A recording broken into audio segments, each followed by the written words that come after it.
Donc, bienvenue mesdames et messieurs. Je vous souhaite le bienvenu au webinaire pour les séparateurs de boue. Mon nom est Marc Wunder. Je travaille pour la société IBI depuis presque un an. Bon, c'est pas grave. Bon, commençons. Les objectifs du webinaire. Pourquoi les boues et de la magnétite sont formés dans les installations à circulation d'eau, les effets de la présence des boues et magnétite sur les composants de l'installation, la possibilité de prévention et les normes. Je vais vous présenter aussi une petite fiche. Les différences la différence entre un filtre et un séparateur. Donc, on ne parle pas de la même chose, on diffère un peu. Mais ça, je vais vous montrer un peu plus tard. Quelles sont les solutions proposées par IBI? Donc, à la fin du webinaire, je vais aussi vous montrer quels composants qu'on propose pour euh, ouais, faire une prévention des boues, quoi. Et les domaines d'application et la capacité d'agir ou interagir en conséquence. Et oui, commençons. Pourquoi les boues et la magnétie se forment? Alors, il y a plusieurs de points. Une fois, on a une teneur d'oxygène qui est trop élevée. La valeur pH est incorrecte, donc on dit toujours entre 8 et 10, ce serait pas mal de garder la valeur pH. Pour les systèmes inox, ce serait pas mal d'avoir une valeur pH de 8 à 8,5 comme ça. Une raison en plus, la conductif qui est élevée, l'expansion qui est mal dimensionnée, donc ça veut dire si notre expansion est trop grande, par exemple. On a aussi une très mal intégration des pompes, donc même le règlement sera aussi un peu plus difficile.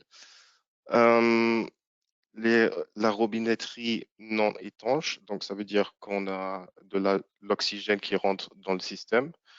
Les gens vieillissants, tout cela nous cause aussi de l'oxygène. Et les matières mélangées, donc si on parle d'un système avec, par exemple, d'une Linux ou avec aussi du PP, dès qu'on a aussi des matières synthétiques ou des matières qui se mélangent, ça aussi prolonge les bouts, quoi. Voilà. Donc, la corrosion provoquée par l'air et la boue dans le circuit d'eau accélère l'usure des composants. Donc, vous pouvez voir aussi ici sur le côté comment un système euh, là, comment un système peut être peut avoir des saletés dedans dans le tuyau. Euh, ce procès, ce procès produit des boues et de la magnétite. Donc, ça veut dire dès qu'on a de l'air, ça produit de la boue et de la magnétite. De même, les bactéries peuvent générer aussi du méthane. Donc, ça veut dire dès qu'on a le gaz, et on a aussi de l'air qui se propage tout doucement, ça aussi, ça produit les boues et de la magnétite à la fin. Hmm, les conséquences des boues et de la magnétite. Euh, bon, les plus grandes conséquences sur notre système, c'est que le transfert de chaleur au générateur et au point d'émission de chaleur ne marche pas comme planifié. Ça peut y arriver jusqu'au point que dommage de surchauffe ou un surchauffage aux chaudières et aux échangeurs de chaleur. Euh,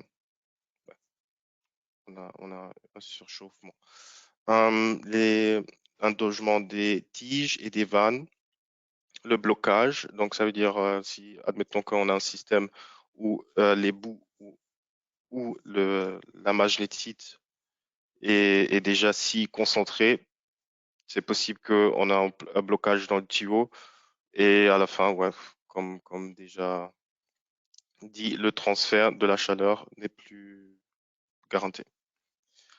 Bon, l'impact sur les compteurs de chaleur, ça aussi c'est un autre point. Dès qu'on a un problème dans notre système de chauffage, le compteur de chaleur, admettons maintenant, si on a encore un point comme ici que tout le chauffage se surchauffe, ça veut dire aussi que le compteur de chaleur compte plus de, comment on dit? Oups. Ah non, merde, désolé. Voilà. L'impact sur les compteurs, désolé, excusez-moi. L'impact sur les compteurs de chaleur, donc ça veut dire dès qu'on a un surchauffement, tous les compteurs marchent un peu plus en plus. L'encrassement rapide des filtres, donc ça veut dire dès qu'on a des bouts ou des petits saletés et on installe des filtres. Ces filtres sont là pour arrêter ou enlever les filtres dans les particules dans le système. Donc, ça veut dire, ça dépend si on a beaucoup de boue, on est obligé de nettoyer ce filtre un peu plus. Voilà. Voici la page qui vous montre la norme pour la Suisse, qui vous donne aussi le rinçage, le remplissage et purge de l'installation. Ici, vous voyez la valeur la teneur des oxygènes, durité d'eau, conductif de l'eau, chlorure et les sulfates. Donc, on a aussi ici un webinaire sur la norme. Si ça vous intéresse, vous pouvez aussi regarder ça. Sinon, ça suffit ici. On n'a pas trop à dire ici. La meilleure solution pour éviter la présence d'air et des boues dans le système. Donc, on a 5 points. Déjà, le premier point, c'est le bon dimensionnement du système de l'expansion. Si on a déjà une bonne expansion, ça veut dire que on est capable de régler aussi ce système. L'installation des séparateurs d'air et séparateurs de boue, comme je vous ai montré dans la présentation, pour éviter ces saletés dans le système et éviter aussi l'air qui cause ces saletés. Ouais, voilà, séparation de l'air, de l'azote et des microbules. La maintenance et le contrôle annulé du système expansion. Donc, ça veut dire le système doit être contrôlé régulièrement si les saletés se trouvent dans le système ou, par exemple, que peut-être le dimensionnement ou l'expansion du système n'est pas assez remplie. Donc, il faut remplir un peu. Donc, tous les petites affaires qu'on connaît qu'on doit faire. On contrôle permanent de la qualité de l'eau, qui est très important, ce que beaucoup de gens ne font pas aujourd'hui, et du séparateur d'impuretés.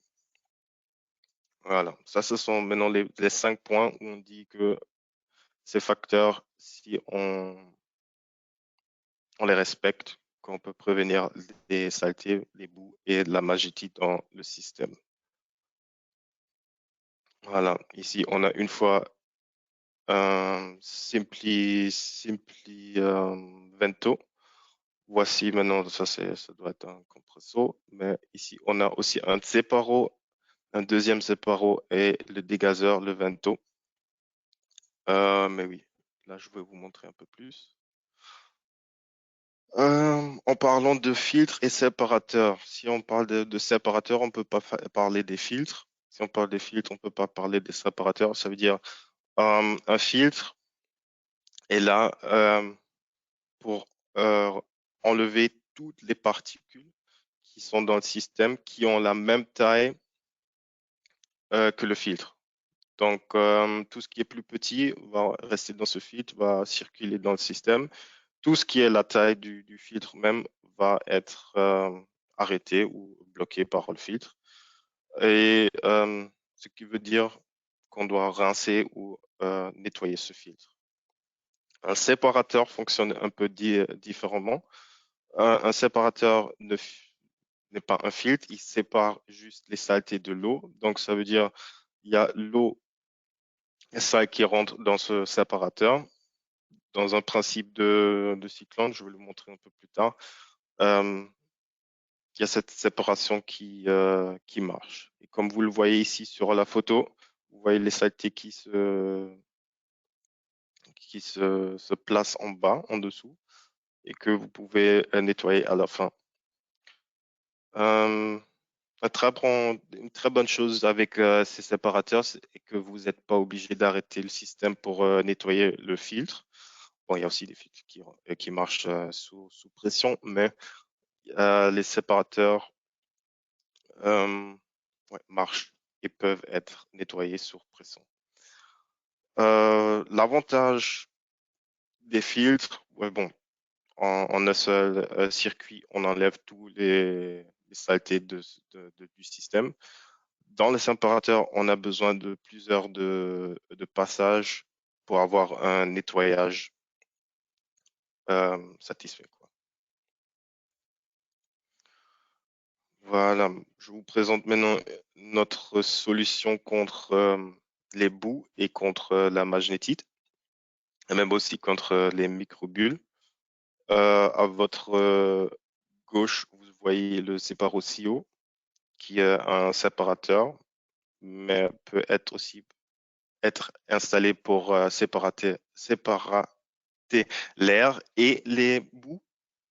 Le ferro est là pour filtrer la magnétique et pour détecter des particules qui sont vraiment très petites que le tuyau ou un cyclone ne peuvent pas le prendre. Donc, ça veut dire les systèmes qui ont beaucoup de magnétite sont plutôt pour le ferro cleaner. Si vous avez maintenant un système euh, qui a beaucoup de boue, vous pouvez prendre un tuyau ou un cyclone. Voilà. Maintenant, on peut encore faire une petite différence entre séparateurs. Il y a la ligne CEO et la ligne cyclone.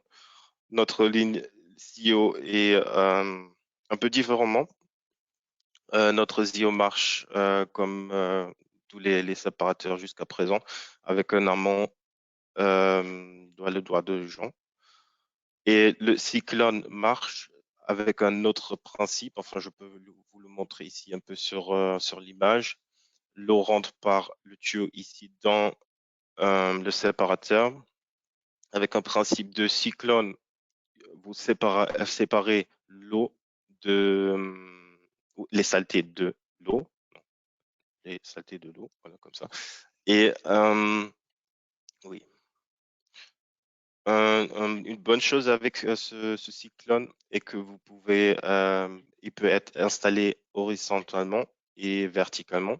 Donc, ça dépend dans quel système ou dans quelle situation que vous êtes sur place. Vous pouvez presque toujours installer un cyclone. Voici un ferro cleaner encore. Voilà, le ferrocleaner, comme je l'avais présenté tout de suite, est plutôt pour le magnétique. Donc, ça veut dire, comme déjà dit, toutes les particules magnétiques fines peuvent être enlevées du système. Comme le Zeparo Cyclone, le ferro peut être installé dans n'importe quelle position, donc ça veut dire horizontalement ou verticalement. Un autre point qu'on peut donner pour ce ferrocleaner, que les dimensionnements sont compacts et presque possibles dans toutes les grandeurs. Et le montage et maintenance qui sont très faciles. Et pour tous les fluides, très important, de moins de 20 jusqu'à 120 degrés. Donc, ça veut dire que pour presque toutes les installations qui ont vraiment beaucoup de magnétique, vous pouvez utiliser ce ferrocleaner, car aussi avec ces températures. Voici maintenant des images de ferrocleaner. Ici, vous voyez l'amont qui a tiré tout le magnétique du système.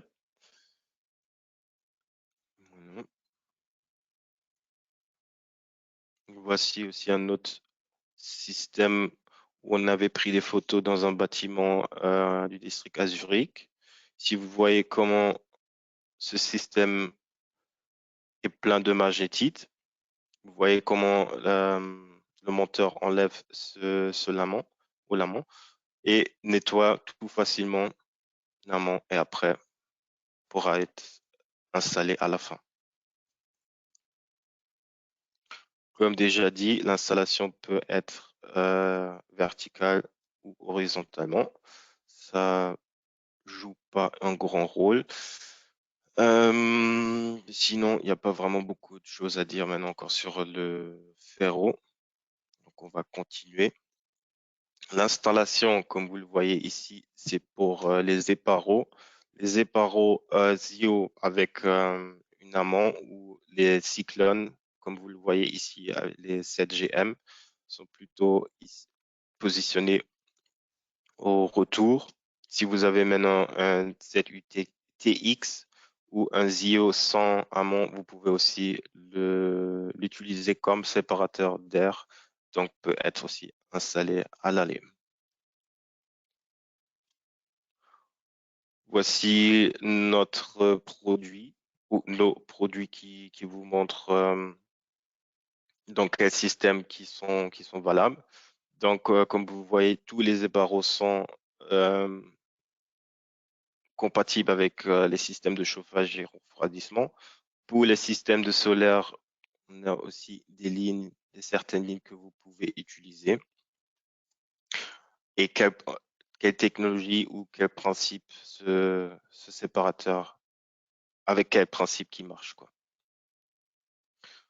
Voilà, je vous laisse un peu voir.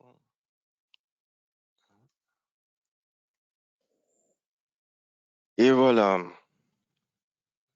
voici, j'ai des petits vidéos. Bon, ça, je vais vous montrer rapidement, c'est pas mal. Là, vous pouvez voir le principe du cyclone et comment cette technologie marche dans ce séparateur. Enfin, on va un peu l'agrandir. Si vous voyez l'eau qui rentre déjà sale, et tout est fait dans même pas 4 secondes. Et vous voyez comment le séparateur marche et sépare les saletés de l'eau. Si vous voyez aussi les saletés qui sont en bas. Et dès que ce séparateur sera plein, soit il doit être nettoyé régulièrement,